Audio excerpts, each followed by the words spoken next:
Voilà maintenant le moment de vous présenter notre premier invité qui va vous parler des perspectives économiques et financières de notre système de retraite canadien.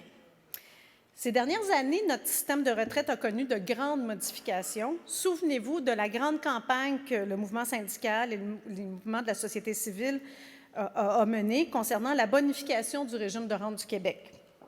Notre revendication au mouvement syndical, à la FTQ, au CTC, puis au groupe de la société civile, c'était de doubler le taux de couverture du régime de rente du Québec ou du RPC, bataille qu'on a partiellement gagnée, puisque les gouvernements ont convenu de bonifier ces régimes publics à hauteur de 33 plutôt que 25 puis de déplafonner les gains sur lesquels les montants de rente étaient calculés. Jean-Claude, qui est notre premier invité, était à ce moment-là l'actuaire en chef du gouvernement du Canada au bureau du surintendant. Il y a par ailleurs été de 1999 jusqu'au moment de sa retraite, qui est tout récente, là, donc il a pris sa retraite en 2019. À ce titre, il était responsable de la préparation des rapports actuariels du régime de pension du Canada, de la pension de la sécurité de la vieillesse et de plusieurs autres programmes fédéraux. Il a signé plus d'une centaine de rapports actuariels adressés aux différents ministres pour les fins de dépôt au Parlement du Canada. Avant d'être du côté obscur des choses, M. Ménard a aussi été au Québec. Donc, il a été actuaire en chef de 1995 à 1999 auprès de la Régie des rentes du Québec, aujourd'hui Retraite Québec. Donc, j'ai demandé à Jean-Claude aujourd'hui de nous entretenir sur sa perspective de la solidité de notre système de retraite, de nous partager ses inquiétudes et ses réflexions, et peut-être même qu'il s'avancera à nous proposer des pistes de réflexion pour l'avenir. Si jamais il ne le fait pas, bien, gênez-vous pas pour lui demander. Alors, à toi la parole, Jean-Claude.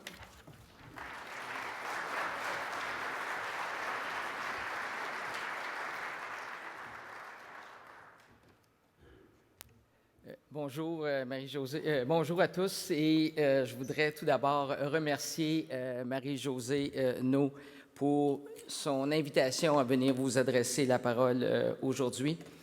Oui, j'ai envoyé plus d'une centaine de rapports actuariels à différents ministres, dont un portait le numéro 29 avec les Canadiens de Montréal, M. Ken Dryden. Et c'était à un moment où les Canadiens fonctionnaient un peu mieux qu'aujourd'hui. Certains collègues à ce moment-là me l'avaient noté, mais le rapport, dans le fond, n'était pas plus important que les autres, c'est juste qu'il était adressé à une personnalité connue. Alors, on a 45 minutes ensemble. Je vais parler pendant environ 30 minutes. Ce sera suivi d'une période de questions. Des régimes viables dans une économie durable. Lorsque ma conjointe m'a demandé hier soir quel était le titre de ma présentation et que je lui ai mentionné régime viable dans une économie durable, elle m'a regardé d'un drôle d'air. Ce qui se passe ces jours-ci est un rappel que le monde est interconnecté. Le coronavirus COVID-19, doublé de la guerre des prix du pétrole, va laisser des traces. Je vais parler aujourd'hui beaucoup de la viabilité à long terme du régime de rente du Québec et du régime de pension du Canada, et surtout du régime de pension du Canada, du côté obscur des choses. Il faut savoir qu'au Canada, ce sont deux régimes pratiquement identiques. Le régime de rente du Québec couvre les travailleurs au Québec et le régime de pension du Canada couvre les travailleurs dans le reste du Canada. Le mécanisme d'indexation sont les mêmes, la couverture des gains pensionnables est la même, l'âge de retraite est la même, les retraites anticipées, c'est pratiquement le même calcul et ça va entre 60 et 70 ans. Donc, ce sont quand même deux régimes qu'on dit équivalents. Où serons-nous dans 20 ans? Pour tenter de répondre à cette question, je vais vous décrire la viabilité du système de retraite canadien et aussi la bonification qui est en vigueur depuis l'an passé. Le RRQ-RPC représente une base solide du système de retraite canadien et est en mesure d'affronter les hauts et les bas des marchés financiers. La longévité des retraités est remarquable. ne serait-ce que par le fait que les Canadiens vivent environ 3 ans de plus que nos voisins américains et que l'écart s'est accentué depuis 30 ans. Je terminerai en exprimant mon souhait pour 2040. Le système canadien de revenus de retraite mise sur la diversification de l'épargne. Le meilleur adage pour le décrire, pas tous les œufs dans le même panier. Le taux de cotisation projeté dans 20 ans au régime de pension du Canada sera de 11,9 % et au régime de rente du Québec, 12,8 % en tenant compte de la bonification qui a débuté en janvier 2019. C'est un système robuste grâce à ses modes de financement différents selon le pilier concerné. Il est très robuste parce que chaque pilier joue un rôle différent et peut être ajusté en fonction de la situation. L'incitation à l'épargne via le RRQ, RPC et les régimes de retraite d'employeurs est tout aussi importante que le soutien aux personnes à faible revenu via le supplément de revenu garanti. Ce n'est pas une mince tâche que de concilier les deux, mais les deux objectifs sont importants. Qu'en pensent les experts internationaux? Sommes-nous si bons que cela au Canada?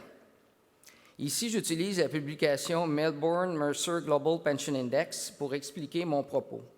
C'est une excellente étude dont le seul défaut est qu'elle n'existe qu'en anglais. C'est la 11e année qu'elle est produite. Le Canada y fait bonne figure. La sécurité financière à la retraite est cruciale à la fois pour les individus et les sociétés, car la plupart des pays font maintenant face aux effets sociaux, économiques et financiers de populations vieillissantes. En 2040, nous serons globalement tout simplement plus vieux qu'aujourd'hui. Alors, l'indice global est calculé selon 3 sous-indices, la suffisance, la viabilité et l'intégrité. Le Canada obtient un résultat raisonnable et même enviable, soit une note de B. Par contre, c'est au niveau de l'indice sur la viabilité, l'indice du centre, qu'il mériterait, selon moi, une meilleure note. L'Australie fait mieux avec B+, et les Pays-Bas et le Danemark avec A. 3 autres pays ont un indice supérieur au Canada, tout en ayant la même cote de B, soit la Suède et la Finlande. En termes d'actifs retraite, en pourcentage de la taille de l'économie, le Canada fait très belle figure au 3e rang après les Pays-Bas et le Danemark. Ces 3 pays ont des actifs pour la retraite supérieurs à 150 % de leur produit intérieur brut, donc grosso modo de la taille de leur économie. L'Australie et la Suisse ne sont pas loin derrière. Avec la bonification en vigueur depuis le 1er janvier 2019, on pourrait raisonnablement penser que le Canada sera un jour premier dans le monde. C'est un accomplissement remarquable qui mérite d'être souligné. Et selon les projections des rapports actuariels, la taille combinée des actifs du régime de rente du Québec et du régime de pension du Canada pourrait atteindre 50 % du produit intérieur brut canadien en 2050, aussitôt qu'en 2050. Aujourd'hui, c'est environ 20 % du PIB. Donc, c'est quand même des régimes dont les actifs sont très importants. Les systèmes de retraite de 37 pays sont analysés à partir de 32 questions, soit 11 pour la suffisance, 8 pour la viabilité et 13 pour l'intégrité. Et j'attire votre attention sur 2 questions concernant la viabilité qui ont toutes les deux un point important dans le calcul de l'indice. Et la première question, et je pense que c'est une question, je l'ai choisie parce que j'avais l'impression qu'elle vous intéressait, quelle est la proportion de la population en âge de travailler qui participe à des régimes privés de retraite? Le Canada obtient une note respectable de 6,8 sur 10. Par contre, tous les pays qui nous dépassent, soit le Danemark, les Pays-Bas, l'Australie, la Finlande et la Suède, ont des notes avoisinant 10 sur 10. L'étude présente des recommandations pour chacun des 37 pays. Et l'une des recommandations pour le Canada souligne que le système pourrait être amélioré en augmentant la couverture des travailleurs au 3e pilier, c'est-à-dire des régimes d'employeurs et aussi des produits plus attrayants d'épargne retraite pour ceux qui ne sont pas couverts par un régime d'employeur. Et votre secrétaire général, M. Denis Bolduc, avait raison de mentionner que quand il s'agit des frais de gestion, il y a plusieurs études qui existent et ça va de A à F et le Canada a une note de F. Donc, ça coûte très cher gérer des actifs retraite, à tout le moins comparé à d'autres pays. L'autre question a trait au sempiternel débat sur le vieillissement de la population. C'est une question importante concernant la viabilité des systèmes de retraite. On pose des questions sur l'écart actuel entre l'espérance de vie et l'âge normal de retraite, ainsi que les projections futures. Le ratio de dépendance démographique en 2040, donc dans 20 ans, lequel est fonction de l'indice de fécondité et de l'immigration, est aussi analysé. Le Canada, 4,2 sur 10. Heureusement, dans les pays qui sont analysés ici, heureusement ou malheureusement, il y a d'autres pays qui font encore pire que le Canada, et c'est la France, le Japon, l'Espagne, l'Italie et la Corée du Sud. Avez-vous une idée sur cet aspect du vieillissement où se situe notre principal partenaire commercial, les États-Unis? Meilleur ou pire que le Canada? Meilleur, et de loin. 7,4. Pourquoi? Fécondité plus élevée qu'au Canada depuis une trentaine d'années. Longévité moindre. Je l'ai mentionné au départ, les Américains en moyenne vivent 3 ans de moins. Donc, automatiquement, sur cette pression du vieillissement, la pression est moins forte. Ce n'est pas nécessairement une bonne nouvelle pour eux, ils meurent plus vite. Mais pour la soutenabilité des régimes de retraite, ça fait une différence. Et leur âge de retraite de leur système public est à 67 ans. Les discussions quant à la bonification ont débuté au sortir de la crise financière de 2008-2009. Et lors de modifications majeures à des régimes de retraite, il est important de s'entendre sur les principes. Autrement, ça a peu de chances de réussir. C'est ce que le ministre des Finances, l'honorable Jim Flaherty, a fait avec ses homologues. Plus tard, l'honorable ministre des Finances, M. Bill Morneau, a convenu des mêmes principes avec ses homologues également. Modeste, graduel et entièrement capitalisé. Entièrement capitalisé signifie que chacun paie pour sa propre rente, tout en partageant les risques. Dit autrement, vous accumulez votre pleine prestation après 40 années de cotisation. Graduel signifie qu'il y a une période de transition, et dans ce cas-ci, la période de transition est de 7 ans, soit de 2019 à 2025. Modeste, et Marie-Josée l'a mentionné tantôt, partiel, on n'a pas doublé, les gouvernements n'ont pas doublé le taux de couverture du régime général du Québec, mais l'a monté au tiers, et ce qui fait que cette bonification est modeste et que le secteur privé continue de jouer un rôle important dans l'accumulation de l'épargne retraite. Mais la bonification du régime de pension du Canada a pris tout son sens lorsque le gouvernement du Québec a adopté la même bonification pour le RRQ. C'était important pour la pleine transférabilité des prestations pour tous les Canadiens. Le RPC et RRQ supplémentaire c'est le terme utilisé dans la loi, mais si vous voulez bonifier, ça respecte l'équité entre les générations, ce qui n'était pas le cas en 1966 lors de la création du régime. Les prestations complètes sont versées après 40 années de cotisation, ce qui signifie que les jeunes travailleurs bénéficient le plus de l'expansion. Mais le financement de la partie bonifiée est fondamentalement différent du financement du régime de base. Qui dit financement différent dit que les risques ne sont pas les mêmes. Et j'utilise une règle du pouce très simple. À maturité, les sources de revenus pour la partie bonifiée, 30 cotisation, 70 revenus de placement. Et pour le régime de base, le régime actuel qu'on connaissait avant 2019, c'est l'inverse, 70 de cotisation, 30 revenus de placement. Alors, compte tenu du mode de financement qui découle directement du respect de l'équité entre les générations, le risque d'investissement est beaucoup plus important dans la partie bonifiée que dans la partie de base. Sans entrer dans les détails, le 30e rapport actuariel sur le régime de pension du Canada a été déposé en décembre 2019 et ce rapport indique qu'un changement identique au taux de rendement espéré sur les actifs entraîne une augmentation relative au taux de cotisation 4 fois plus forte au régime bonifié qu'au régime de base. Et lorsque je mentionne que le risque d'investissement est beaucoup plus important dans la partie bonifiée, J'analyse le problème sous l'angle des ajustements potentiels aux prestations et aux cotisations. C'est pourquoi les mécanismes d'ajustement automatique sont si importants. Si votre stratégie d'investissement est plus risquée, vous augmentez le risque que les cotisations ou les prestations soient modifiées dans le futur. Sur l'acétate, ici, vous voyez, le RRPC et le RRQ sont en bonne santé financière. Quand j'ai écrit mon texte il y a un mois, j'ai remplacé « bonne santé financière » par « excellente santé financière ». Aujourd'hui, je reviendrai peut-être à « bonne santé financière ». Le fait est qu'un indicateur de solidité financière, c'est la taille des actifs par rapport aux prestations versées. Et jamais dans l'histoire des deux régimes, ça a été aussi élevé que 6 fois. Donc, on a en actifs l'équivalent de 6 années de prestations, grosso modo RRQ, RPC. Alors, la réserve, elle est importante malgré le vieillissement de la main-d'œuvre et malgré le vieillissement des retraités.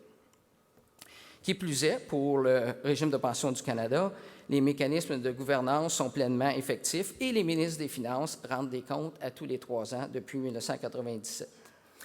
Le futur est par définition incertain. Le futur, c'est demain, c'est aussi dans une décennie, voire dans un demi-siècle. Certains événements se prévoient de longue date et augmentent la pression financière sur les régimes année après année, comme la longévité humaine. D'autres nous prennent par surprise et peuvent être particulièrement intenses, comme la crise financière de 2008-2009. C'est pourquoi les mécanismes d'ajustement automatique sont si importants. Il y aura toujours de l'argent dans la caisse pour payer votre rente. Le RRQ et le RPC sont là pour durer. Pour le régime de base, le RPC, il existe des mécanismes d'ajustement automatique. Et ici, j'oserais dire que le régime de pension du Canada, c'est un régime de retraite à prestations cibles depuis plus de 20 ans. Mais attention, les 3 parties, s'il y a un problème, contribuent, c'est-à-dire les travailleurs, les employeurs et les retraités. C'est ainsi que les mécanismes ont été instaurés en 1996. Et je répète que ces mécanismes d'ajustement sont des mécanismes par défaut, c'est-à-dire qu'ils sont appliqués si les ministres des Finances ne s'entendent pas sur une solution. Ces mécanismes, dans le fond, forcent les provinces à s'entendre si la situation le requiert, comme lors de la crise financière 2008-2009.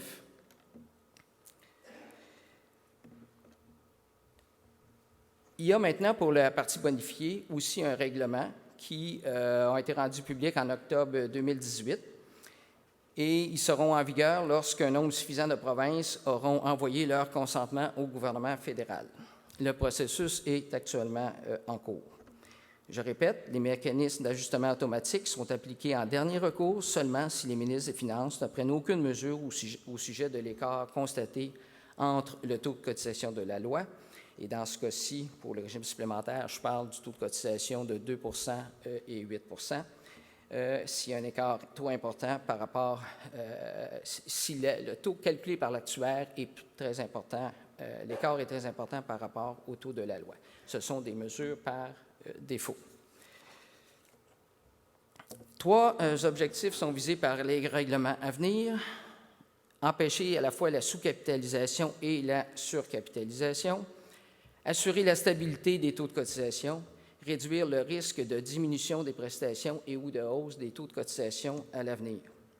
Et contrairement au régime de base, dont les mécanismes d'ajustement ont été adoptés plus de 30 ans après la création du régime, les mécanismes appliqués au RPC bonifié sont mis en place dès le départ. Il faut donc prévoir autant la sous-capitalisation, c'est-à-dire des déficits récurrents, que la surcapitalisation, des surplus récurrents. Dans les règlements, on a ce qu'on appelle des déclencheurs de mesures, ce qui est la première partie. Et ce qu'on a développé, c'est 3 zones. La zone verte, où il n'y a aucune... Donc, si l'actuaire arrive, et ici, vous avez au centre le taux de cotisation de 2 au centre de la zone verte. Alors, si l'actuaire arrive avec un taux de cotisation de 2,05, 2,08, 2,1, il n'y a pas de problème. vous êtes dans la zone verte. À tout le moins, ça ne veut pas dire que les ministres des Finances ne décideront pas des choses, mais il n'y a pas de mesure par défaut qui s'applique. Les zones B et D, ce sont les zones oranges, où lorsque ce sont des zones, je dirais, d'avertissement. Aujourd'hui, si on avait à les appliquer, et en supposant que la partie bonifiée était mature, avec ce qui s'est passé sur les marchés financiers depuis la mi-février, on serait probablement dans la zone D. Mais ça prend 2 rapports actuariels, donc sur une période de 6 ans, pour être 2 fois de suite dans la zone D pour qu'il y ait des mesures par défaut. Et finalement, la zone A et E, qui sont les zones rouges. A, si vous êtes en surcapitalisation, c'est que dans le fond, vous payez trop pour ce que vous recevez. La zone E, vous ne payez pas assez pour ce que vous recevez. Remarquez le caractère asymétrique de la zone verte, où là, les provinces nous ont indiqué une tolérance additionnelle au surplus qu'au déficit. Remarquez que la zone verte, pour les 20 premières années, est plus large. Encore là, les provinces vous ont demandé, est-ce qu'il y a moyen d'élargir cette zone pour éviter de faire des ajustements quand ça ne serait pas nécessaire? On a fait des calculs stochastiques. Les 20 premières années du régime, c'est un régime jeune, donc on pouvait élargir cette zone-là sans mettre en péril la soutenabilité financière du régime. Évidemment, c'est une chose d'avoir les déclencheurs de mesures, c'est une autre chose de quelles sont les mesures requises si la situation le nécessite, et c'est la deuxième partie du règlement. Les mécanismes d'ajustement, le premier principe, troisième point, ne pas réduire les prestations d'une année à l'autre. Lorsque vous êtes en paiement, la prestation n'est jamais réduite. L'ajustement d'indexation de 60 %, donc vous avez automatiquement garanti 60 % de l'indice des prix à la consommation. Et si les choses vont très bien, vous pourriez même avoir le double de l'indexation. Vous les modifiez sur une période de 6 ans, parce qu'on a fait beaucoup de tests au niveau des marchés financiers, et sur 3 ans, ça amenait des impacts trop importants sur les retraités. Et on a dit, on va, je dirais, étendre la période d'ajustement. Maintenant, vous avez les retraités et vous avez les gens qui sont tout proches de la retraite. Et eux, il faut s'assurer aussi d'avoir une espèce d'équité entre les deux groupes. Et l'idée, dans le règlement, on a ce qu'on appelle le multiplicateur de prestations pour que, dans le fond, la valeur de la prestation de ceux qui arrivent ou proches de la retraite soit de la même valeur que les retraités. Donc, si vous avez donné 200 % de l'IPC, vous avez donné plus aux retraités que prévu, bien, votre multiplicateur de prestations va être 1,001. Dans l'étude actuarielle numéro 20, tout ça est clairement expliqué.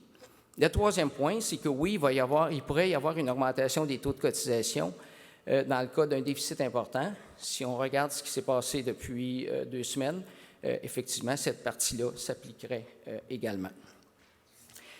Bien important, ces mesures-là peuvent être renversées.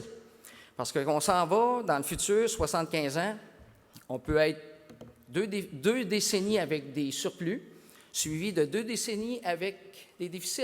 Et il faut pouvoir renverser les choses si la situation l'exige.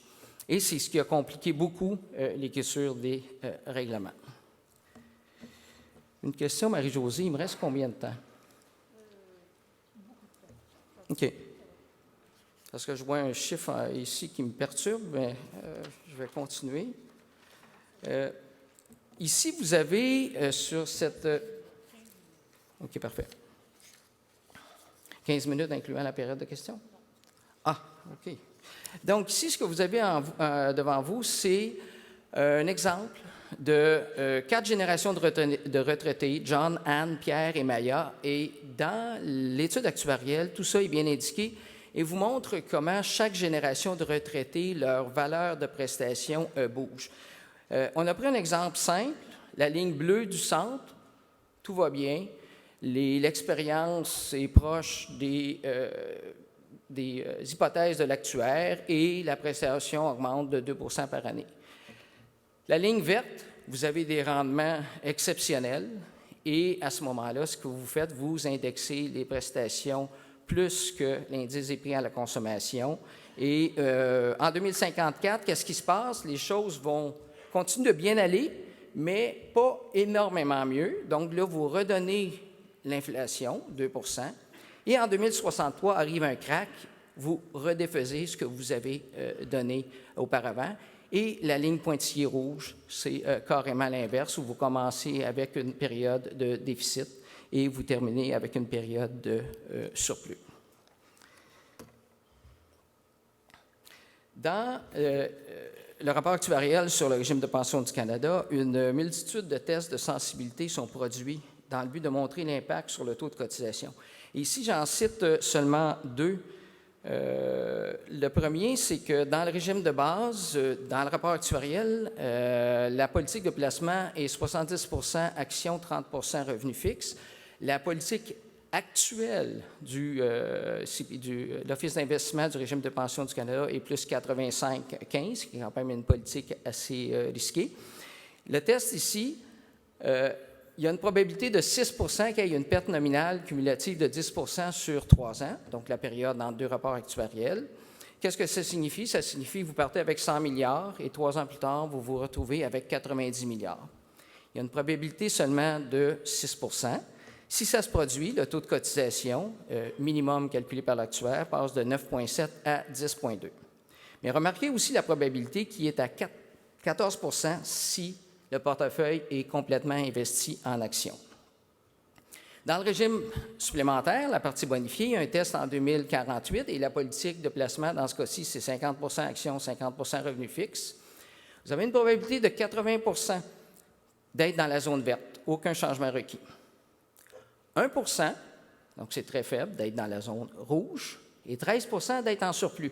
Alors, vous voyez tout de suite qu'il y a un équilibre intéressant, dans le sens qu'on a plus de chances d'être en surplus qu'être en déficit. Maintenant, si vous changez votre portefeuille et que là, vous y allez 100 % en action, dans le fond, c'est ce qui donne le plus de rendement. À fond la caisse, on y va. Vous avez une volatilité qui suit avec ça.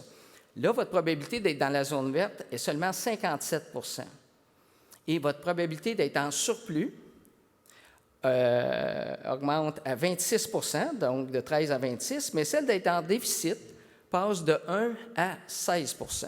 Évidemment, on peut faire dire ce qu'on veut aux chiffres. 16 divisé par 1, c'est 16 fois plus fort. Je me garderai une petite gêne, mais juste pour vous montrer que votre politique d'investissement a techniquement un impact sur la façon dont les prestataires et les travailleurs vont cotiser ou pourraient avoir à cotiser davantage au régime. Je ne peux pas m'empêcher de parler de longévité. Alors, déjà coûteuse, la retraite le deviendra encore plus avec les améliorations de la longévité. Mais je vous annonce en grande primeur que nous sommes mortels. Je ne pense pas dans la salle ici que j'ai à convaincre quelqu'un que ça n'est pas vrai. Mais dans un papier de recherche, j'ai déjà vu écrit, noir sur blanc, « L'immortalité est maintenant prouvée ». Je suis allé voir la personne après. Elle dit « Les mots ont dépassé ma pensée ». Enfin. Et je vais vous expliquer pourquoi que nous sommes mortels et pourquoi que je parle de ça. Certains experts, et là je réfère au Max Planck Institute de l'Allemagne, projettent l'espérance de vie dans le futur en traçant une ligne droite à partir de 1850 jusqu'en 2050, soit pour une période de 2 siècles, et ils utilisent 160 années connues. J'ai fait le même exercice à partir des données canadiennes de 1921 jusqu'en 2016, pour une période de presque un siècle. Si cette théorie avait un certain fondement, l'espérance de vie à la naissance en 2019 serait de 98 ans chez les femmes. Selon les dernières données de Statistique Canada, c'est plutôt 84,6 années. Nous sommes bien loin du compte. Je répète à qui veut l'entendre, la projection de l'espérance de vie, que ce soit à la naissance ou à 65 ans, se fait à partir de la projection des taux de mortalité par cause de décès, par âge, ça bouge beaucoup par âge. Ce n'est pas la même game à 90 ans qu'à 50 ans. Et par sexe. Ce n'est pas la même game, hommes et femmes. L'espérance de vie n'est qu'un résultat. Pour tout actuaire digne de ce nom, il n'y a pas d'hypothèse à faire sur l'espérance de vie. L'espérance de vie, c'est un résultat. Ce que vous avez ici, un graphique un peu bizarroïde, mais essentiellement, c'est le titre qui est important. Près de la moitié des hommes canadiens qui ont 20 ans aujourd'hui devraient vivre jusqu'à 90 ans, et on parle de 60 % des femmes. Donc, quand vous pensez retraite et vous pensez épargne retraite, gardez cela en tête. La situation est très différente pour la probabilité d'atteindre 100 ans. Et j'aurais le goût de vous demander quelle est quel est l'âge où la probabilité d'atteindre 100 ans est la plus élevée? 99. Et oui, je dirais même la veille de votre centenaire, vous avez des bonnes chances de vous rendre. Mais regardez qu'est-ce qui se passe si vous n'avez que 90 ans actuellement. Moins de 10 %. Ça veut dire quoi? Ça veut dire que les taux de mortalité entre 90 et 100 ans sont très élevés. L'autre fois, il y a une personne de planification de retraite qui... j'ai suivi mon cours un mois avant de partir à la retraite, et elle dit, dans une salle, dans un centre pour personnes âgées, et c'est énorme le nombre de personnes qui ont plus de 100 ans. Et elle me dit, on se dirige vers 125. As-tu demandé l'âge de ces gens-là? À 105 ans, il n'en reste plus beaucoup. La probabilité de décéder après 90 ans à chaque âge est importante, et c'est ça le point essentiel de ce que je veux vous dire. C'est relativement beaucoup plus facile d'atteindre 90 ans que ce l'était, mais c'est toujours très difficile d'atteindre 100 ans. Ici, je voudrais souligner le décès récent d'une personnalité connue, soit M. Fernand Daoust, ancien secrétaire général de la Fédération des travailleurs et travailleuses du Québec, pendant plus de 2 décennies.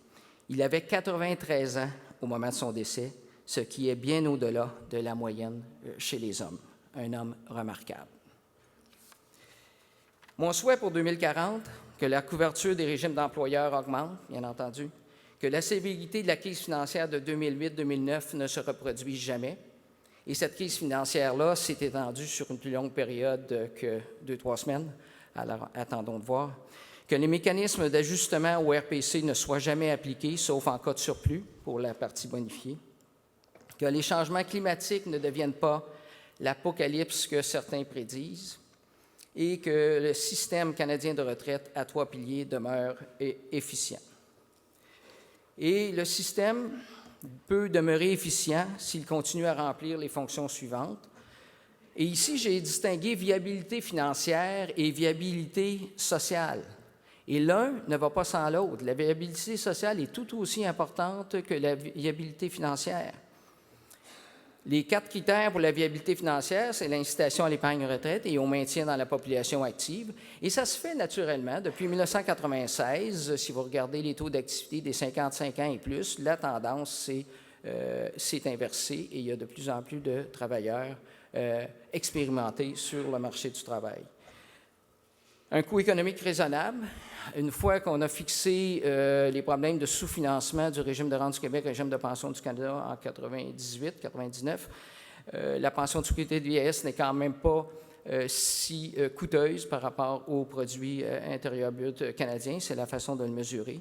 Diversification des modes de financement. Ici, on est, selon moi, un modèle à suivre si les autres pays veulent regarder ce qu'on fait.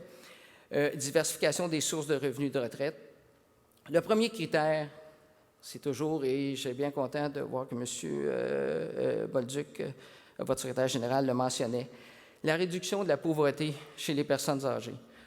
On ne peut pas se targuer qu'on a l'un des meilleurs systèmes au monde et avoir un taux de pauvreté élevé chez les personnes âgées.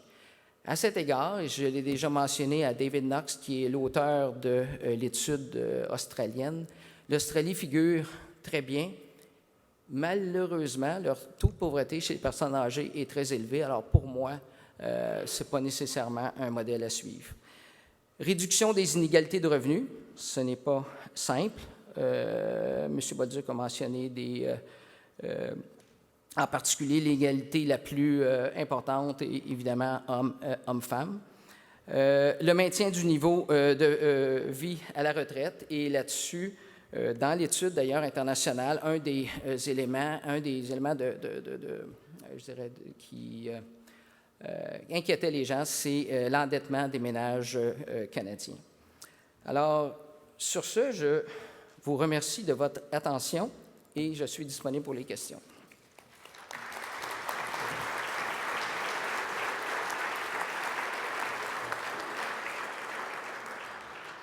Alors, les micros sont ouverts. Est-ce qu'il y a des interventions? Sinon, moi, j'en ai, là.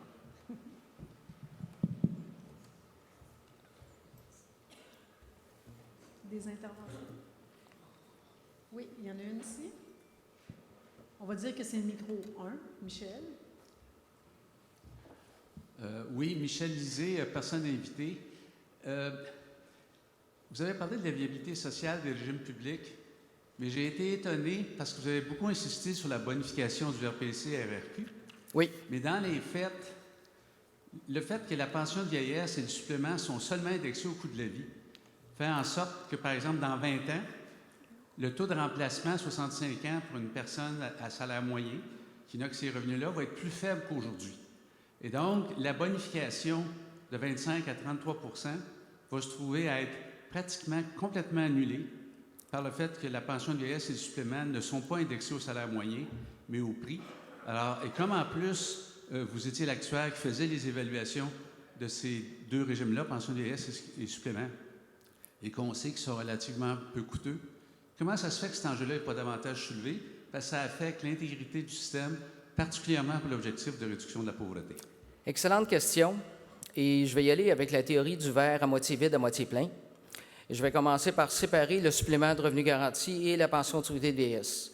Oui, le mécanisme d'indexation globale, et c'est l'inflation.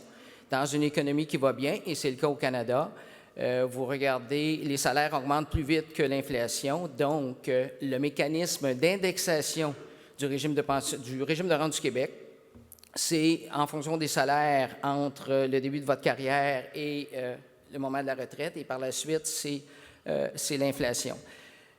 Donc, il y a sûrement des choses à modifier au niveau de la pension de sécurité de vieillesse pour le mécanisme d'indexation. Dans le rapport actuariel, on a un beau test de sensibilité qui montre quel serait l'effet sur les coûts. Sur le supplément de revenu garanti, là, je vous arrête parce que si je regarde qu'est-ce qui s'est passé pour le supplément de revenu garanti depuis 30 ans, le supplément de revenu garanti a augmenté beaucoup plus que l'inflation. Il y a eu des bonifications ad hoc. Ça ne veut pas dire qu'il va en avoir dans le futur, mais l'expérience passée ne nous supporte pas l'idée que le supplément de revenu garanti augmente uniquement avec l'inflation. Mais c'est un bon point que vous faites, que vous soulevez, et ça serait, selon moi, important que le mécanisme d'indexation de la pension de sécurité de vieillesse soit revu. Micro 2, ici. Bonjour. Moi, l'autre jour, j'étais avec ma mère, puis elle me montre son chèque de pension. Fait que là, elle me dit, cette année, j'ai une grosse augmentation, 57 cents. J'ai dit 57 cents, ça se peut pas. Là. Ben, elle dit, c'est ça, regarde, c'est ça qui est écrit. Là, je me mets à lire un peu sur Internet, et c'est réellement 57 cents. J'ai dit, ça représente 1/1000 du taux d'indexation. J'ai dit, ça n'a pas de bon sens. Comment que le gouvernement il évalue ça, le taux d'ajustement des pensions de vieillesse d'année en année? Très bonne question. J'ai eu des discussions avec mon père parce qu'il trouvait que le prix de l'essence ne suivait pas du tout l'augmentation de sa pension. Premier point. Au régime de rente du Québec, vous indexez une fois par année. Vous donnez 2 %. La pension de sécurité de vieillesse, vous le divisez par 4. C'est sûr que le 57 cents fait toujours, multiplié par 4, à peu près 2 piastres. Donc, c'est pas beaucoup, mais l'indexation, parce qu'elle est trimestrielle, reflète l'augmentation des prix à la consommation sur une période de 3 mois. Et elle est donnée 4 fois par année. Mais je vous pose une question, parce que c'était débattu dans les officines à côté obscur de ma job. Préfériez-vous une augmentation annuelle à la pension de sécurité de vieillesse ou une augmentation, comme c'est actuellement le cas, à tous les 3 mois? OK, il y a une augmentation. Il y a une augmentation à tous les 3 mois. Oui. OK, ça, le bout-là, je le savais pas. Et quand l'inflation, il y a eu à un moment donné une crise du pétrole en Argentine. L'indexation trimestrielle a augmenté de 2,2 %. Et on disait, le gouverneur de la Banque du Canada disait, l'inflation sous contrôle. OK? 2,2 multiplié par 4, c'est 8,8. Est-ce qu'on a vu le 8,8? Jamais. Parce qu'il s'est passé par la suite, il y a eu un soubresaut à un moment donné de l'indice des prix à la consommation, et pendant les 6 trimestres consécutifs, 0. Le montant n'a pas augmenté. Donc, le point ici, c'est que oui, ça suit l'indice des prix à la consommation, mais ça crée aussi beaucoup d'incompréhension lorsque vous regardez le régime de rente du Québec, puis vous regardez la pension de sécurité de vieillesse, puis les gens, parce qu'il y en a une en janvier aussi, qui est trimestrielle, non pas annuelle, et là, les gens disent, bien, c'est des pommes puis des bananes.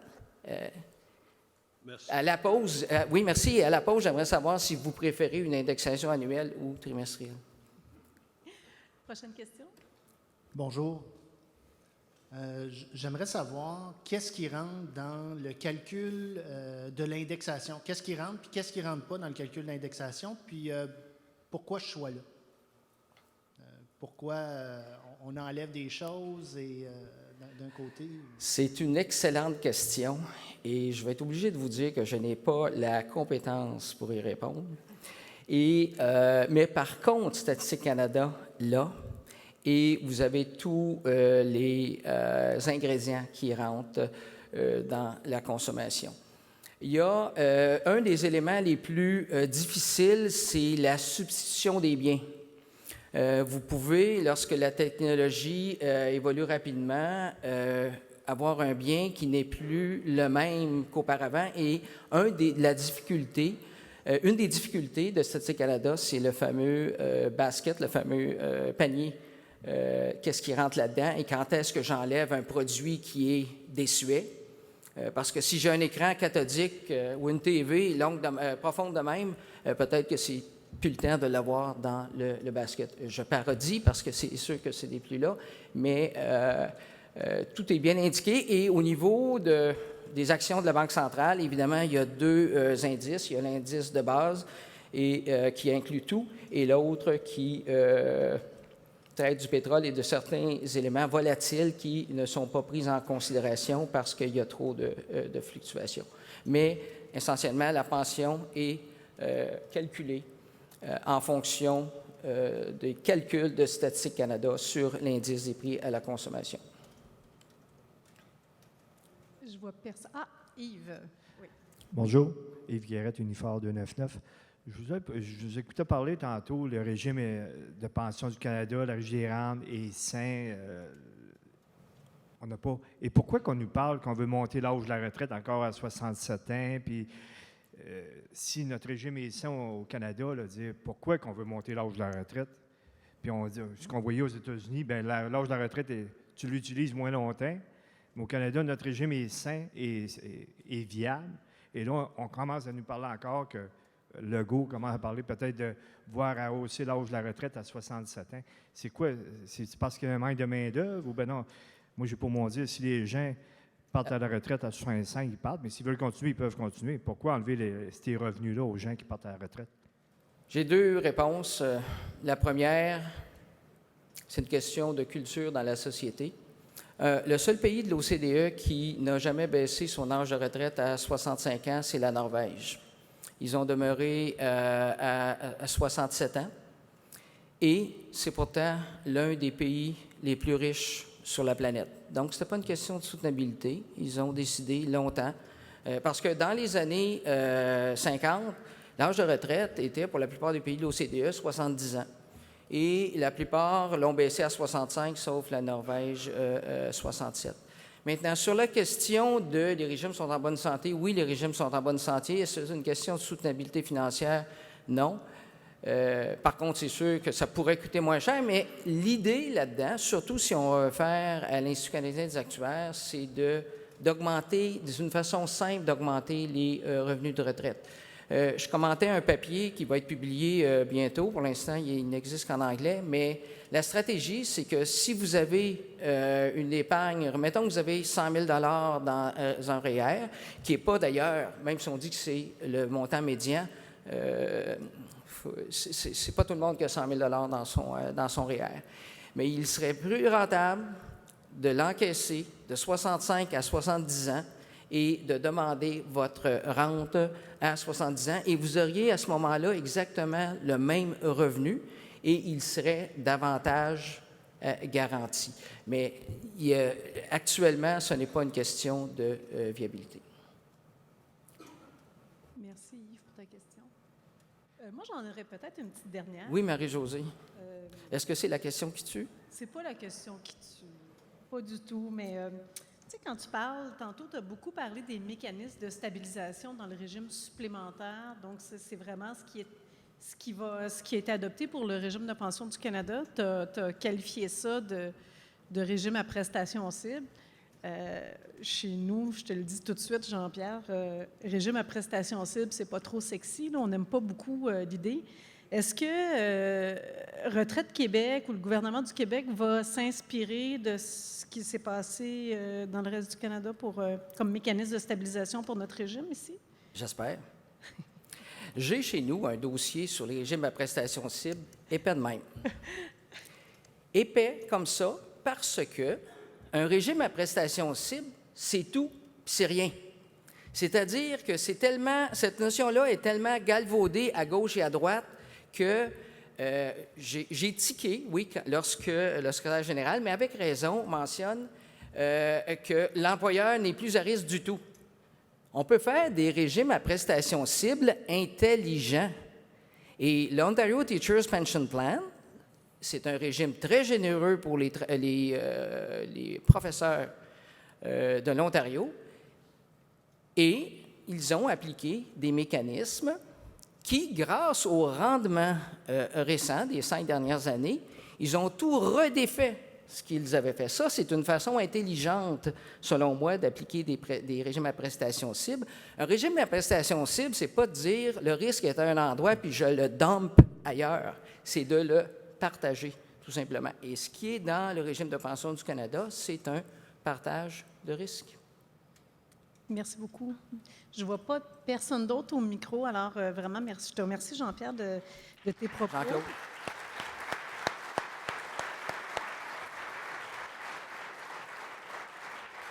Je pense que tu as bien mis en lumière le fait que c'est important de travailler notre pilier des régimes en entreprise. C'est peut-être le maillon faible présentement de notre système de retraite ici au Canada. Puis, peut-être d'avoir une réflexion au niveau des frais de gestion qui sont... On a une belle note de F sur F, donc on a une réflexion à faire à ce niveau-là. Je te remercie infiniment, vraiment. C'est un plaisir. Merci. Alors, c'est la période de la pause. On a un petit 15 minutes, donc on reprendrait à 10h30. Merci.